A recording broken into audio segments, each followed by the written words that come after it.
Hello guys, hope all of you doing well and enjoying good health. Now we are going to start lecture number 3. If you are well prepared in lecture number 1 and lecture number 2. जी बिल्कुल जी, आपने अगर lecture number 1 and lecture number 2 अच्छे से prepare कर लिया है तो lecture number 3 आपके लिए बहुत आसान होगा, क्योंकि lecture number 1 and lecture number 2 में हम चाइनीज़ टोन्स और साउंड्स की प्रैक्टिस कर चुके हैं। तो अगर किसी दोस्त ने इसको फर्स्ट टाइम ज्वाइन किया है और लेक्चर नंबर 3 पहली दफ़ा उसकी स्क्रीन पे ब्लिंक कर रहा है तो lecture number 1 and lecture number 2 revise करके इसको देखिए।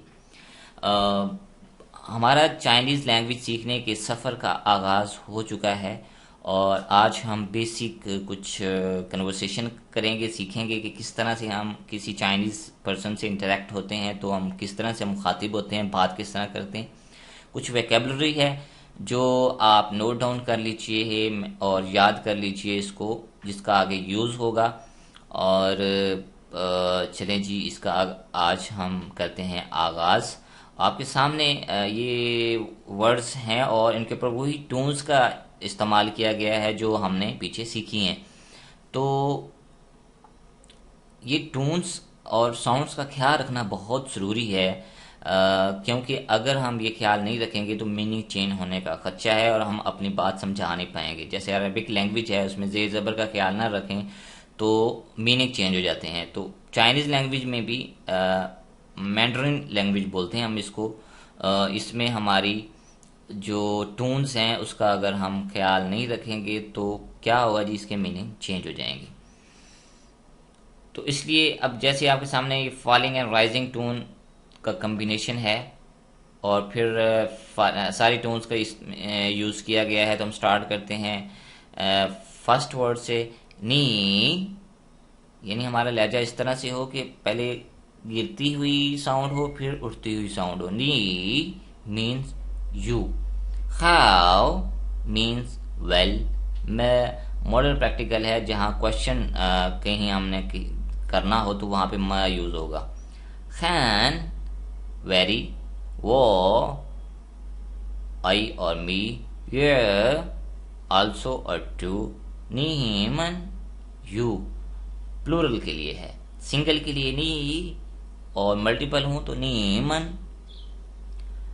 इसी तरह जी अब फ्लैट टोन है तो फ्लैट तरीके से हमारा साउंड हो। थ, शी और हर, थ, ही और हिम, थमन, दे और देम। ये सिंगुलर है, ये प्लूरल है। इसी तरह फिर राइजिंग एंड फॉलिंग टोन का कॉम्बिनेशन है वोमन, वी और अस। जैसे ये वो, आई और मी सिंगुलर था, ये मल्टीपल के लिए है वोमन। इसी तरह फ्लैट टोन फिर से है जी, थो, ऑल, लाई, टू कम।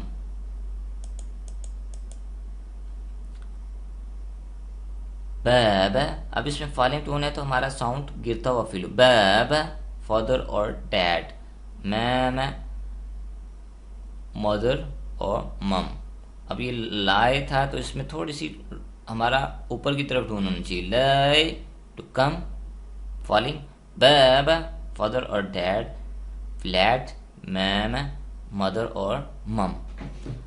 अब इनको हम यूज़ करते हुए कुछ बेसिक सेंटेंसेस बनाते हैं और हम देखते हैं कि किस तरह से हम इंटरेक्ट करते हैं जी किसी चाइनीज़ पर्सन से।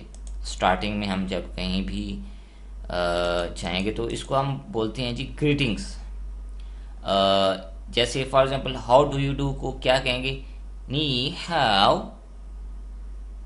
हाउ आर यू, नी हाउ मा।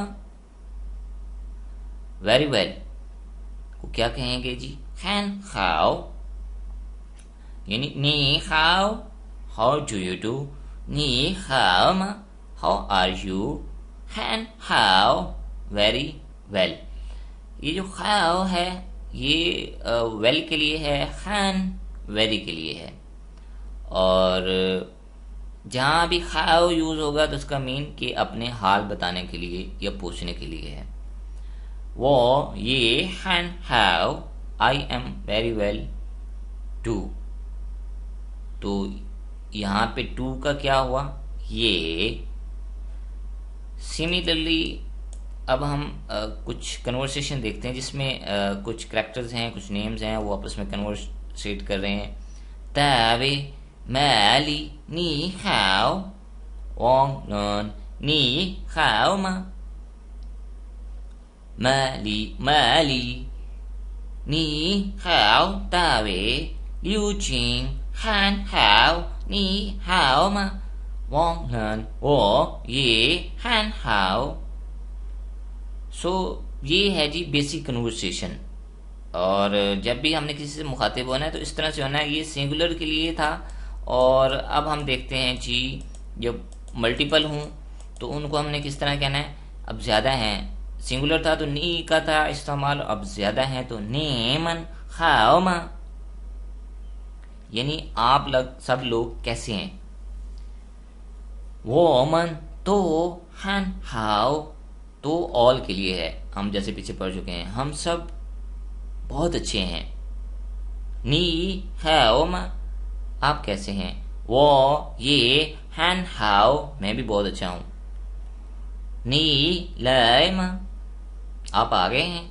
वो लय मैं आ गया हूं। बाबा मामा लय मा पापा मामा आए हैं। था मन तो लय वो सभी आए हैं। ठीक हो गया जी। ये थी हमारी बेसिक कन्वर्सेशन और लेक्चर नंबर 3। इसकी प्रैक्टिस कीजिए और उन साउंड्स को और टोन्स को जो हम लेक्चर नंबर 1 एंड 2 में कवर कर चुके हैं उनको भी दोबारा से रिवाइज कीजिए।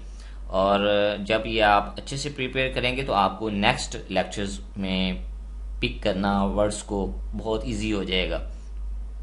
और इसके साथ साथ आपने इनको समझना है, नोट डाउन करना है कि टोन्स का इस्तेमाल करने से हमारे वर्ड्स की एग्जैक्ट मीनिंग क्या है। अब इसको करना है जी आपने शेयर, और कोशिश कीजिए इसकी प्रैक्टिस के लिए आप अपने सिबलिंग्स में, फ्रेंड्स में किसी के साथ इसकी प्रैक्टिस कीजिए। तो मैं उम्मीद करता हूँ कि आज का लेक्चर आपका बहुत अच्छा गया होगा और नेक्स्ट लेक्चर्स में हम इससे नेक्स्ट वर्ड्स की और साउंड्स की और करेंगे रिवीजन, और साथ में हम सीखेंगे कुछ न्यू फ्रेजेस एंड सेंटेंसेस। तो thank you so much guys. Now we are signing out, and if you liked this lecture, please share to your friend circle and also subscribe the channel so that you can get each and every video on time. Thank you so much. Stay blessed. Allah Hafiz.